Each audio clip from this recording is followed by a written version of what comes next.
Georgian food has a unique flavor. What I love the most, I like the excitement that it gives me. Eating the food, you almost feel the whole history of the country.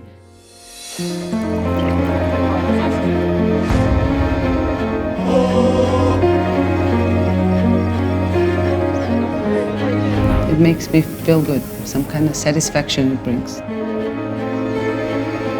Georgians were making wine 8,000 years ago. We have something around 525 varieties. Well, the whole Georgian food is a fusion. You have the Persian food influences, you have the Turkish, you have the Mongolian, you have lots of influences. And that's why I'm very careful when I change something and when I try to do the fusion, I'm very careful because you already have a fusion. I like this profession, it's mine. I never do it because I have to do it. But if I'm in the kitchen, I do it with my whole heart. And I love seeing expression on people's eyes when they like something that I cook, and it's rewarding.